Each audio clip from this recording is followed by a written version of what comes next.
Cost of living is going up, everything from mortgage rates, grocery prices, energy bills, and more Australians are finding themselves under financial pressure. The months ahead are unlikely to offer reprieve, and we know that rates are going up. This is the new environment. Joining me live is now the Shadow Finance Minister, Jane Hume. Jane, thanks so much for your time and congratulations on your new role. You're now in opposition though. Do you have some sympathy for the government trying to grapple with this economy?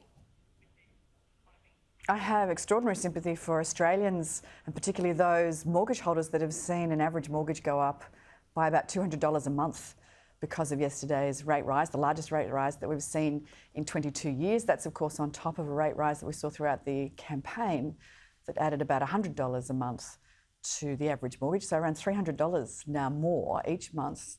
Average Australian family will have to pay on their mortgages. That's going to pinch, and that's on top of cost of living pressures that people are facing. Now, the government is in an invidious position.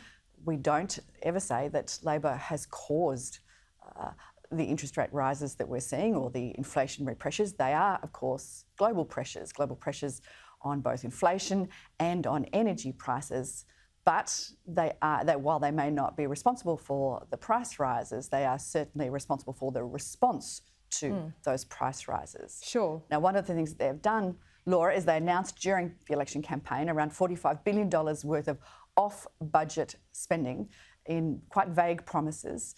There are only really two levers that you can pull in order to respond to inflation. One is the monetary response, and that's the RBA's responsibility. That's what they've done. But the other is the fiscal response, and that's where the government now needs to step up. This is not the time for an additional $45 billion in gratuitous spending, in vague spending promises. If they want to maintain inflation, they need to rein in their fiscal spending. But what's gratuitous spending though? I mean, you're talking about the childcare policy, isn't that a productivity measure? Well, that's not what I'm talking about. I'm actually talking about $45 billion in addition to the $21 or so billion that they announced on spending on things like childcare and other things. They want to bake those in. That's their decision.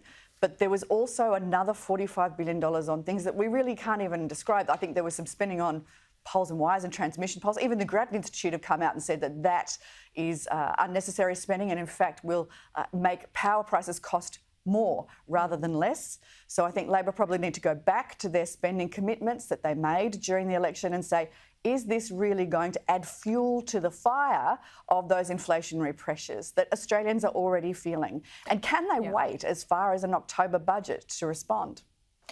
Jane, can you understand that some people might be choking on the Weet-Bix right now because you're in power for a decade, to be fair? I think it's fair that I point out that we've just come off the back of a term of parliament where you were the biggest spending government in history. You've left quite a legacy.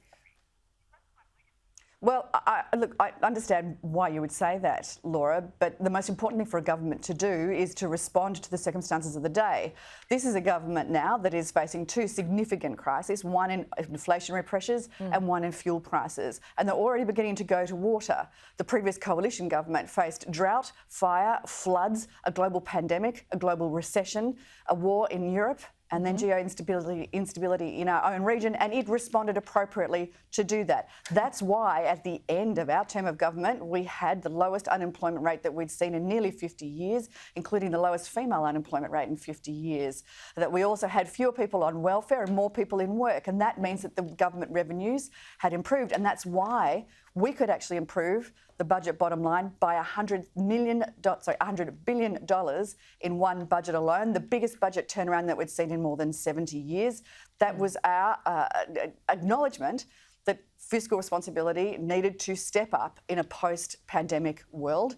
It's now the opportunity for the government, the new government, to do the same and demonstrate that they have the fiscal credentials that they promised during the election campaign. Less than a month into this new government, the energy crisis has cropped up. You wouldn't blame the Albanese government on that, I assume. But what do you suggest they should do about it? The unions have suggested some kind of export tax, a new tax. Would that work?